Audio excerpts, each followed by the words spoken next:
Hello and welcome to Why. Before we dive in, if you're a fan of exploring the big questions, make sure you subscribe to the channel, activate that notification bell, and definitely press the like button. It really helps us out. Okay, let's get into it. Imagine this for a second. You look up and there they are, alien beings right there in the sky. It's the moment humanity has obsessed over for, well, forever. But past that initial shock, what actually happens next?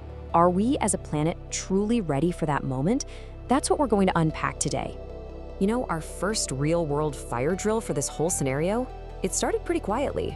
Back on July 1st, 2025, an observatory in Chile spotted a new little speck of light. They called it 3I/Atlas. Now, this wasn't just any old space rock. It was an interstellar visitor, and get this, at its closest pass to our sun, it was screaming through the solar system at an absolutely mind-boggling 153,000 miles per hour. So right away, this thing, 3I/Atlas, kicks off this massive debate. On one side, you have the official explanation. It's just a natural comet. Sure, its path changed a little, but that's what happens when ice vaporizes in the sun's heat. It's called outgassing. But, and this is a big but, the data was just weird. Its brightness didn't quite add up, and some astronomers, like the famous Dr. Avi Loeb, pointed out this bizarre, super-focused jet of material pointing towards the sun. We've never, ever seen that in a comet. And that one weird detail, it was enough to fuel all sorts of intense speculation. Were we looking at a rock? Or was this some kind of technological mothership on a mission? See, this whole event was way more than just some cool thing for astronomers to look at. It was, for all intents and purposes, a real-world stress test. It yanked the conversation out of the realm of science fiction and dropped it squarely into practical reality. It forced us to ask, okay, for real, what happens when an unknown visitor just shows up on our cosmic doorstep? And what really made this such a big deal was just how incredibly rare it was. I mean, think about it. We'd only seen 2 other objects from outside our solar system for this one. But what was different about 3I/Atlas, unlike the first one, Oumuamua, is that we spotted it while it was still on its way in. That gave us months to just watch it. It was basically a live fire exercise for all of our planetary surveillance systems.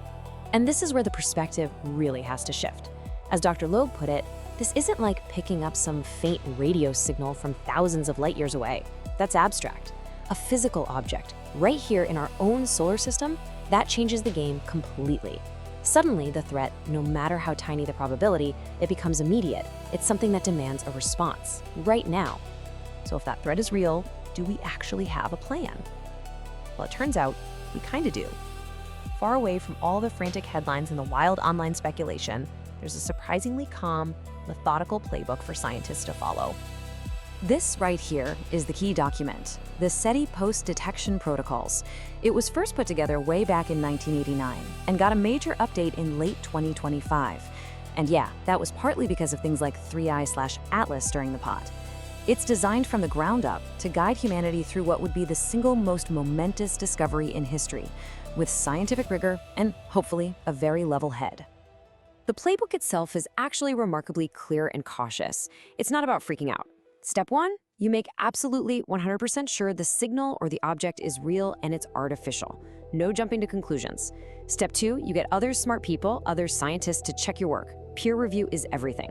Step 3, and this is so crucial, you tell everyone, the public, the entire scientific community, and the United Nations all at the same time. The idea is that transparency is key. And finally, step 4, you talk with the rest of the world before you even think about sending a message back. And that right there, that is the single most important rule in the whole playbook. Wait. Just wait. No single person, no one group, and no single country gets to be the one to speak for all of humanity. The decision to reply to an alien intelligence is considered so profound, so huge, that it requires a global consensus. We have to decide what to do together. Okay, but that brings up a really complicated question. In a world full of competing nations, different cultures, and conflicting interests, who actually has the authority to lead that global conversation? Who gets to pick up the phone? And that, my friends, is the central dilemma. It's a great idea in theory, but the political reality is, well, it's a mess. While the scientists have their neat and tidy protocol, there is no single binding international authority that's been designated to handle first contact. There is no one person in charge of planet Earth. I mean, just look at the landscape. It's completely fragmented.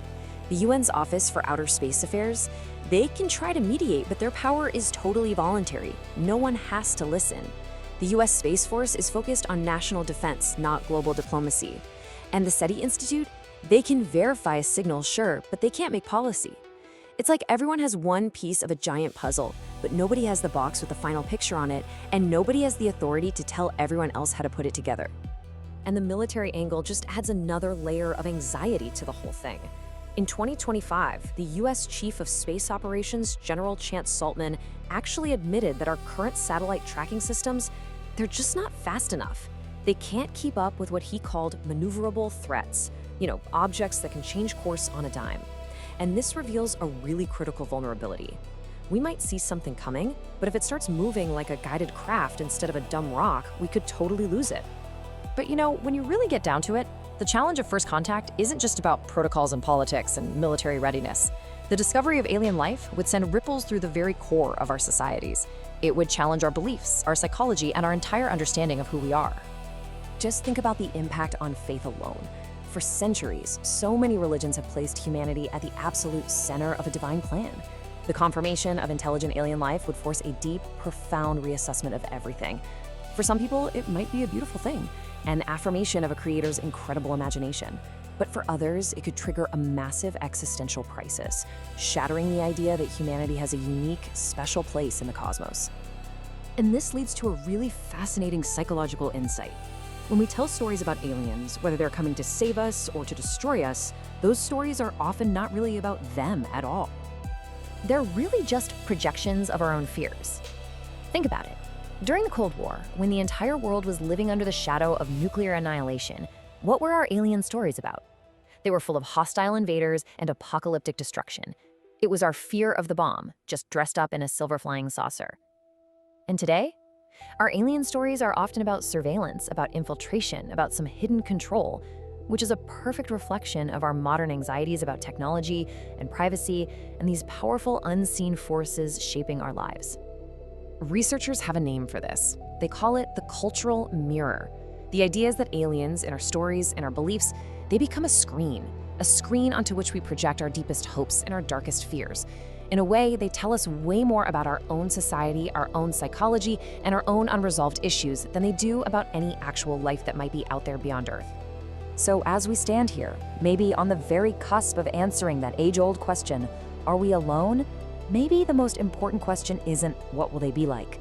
Maybe it's what does the search for them reveal about us?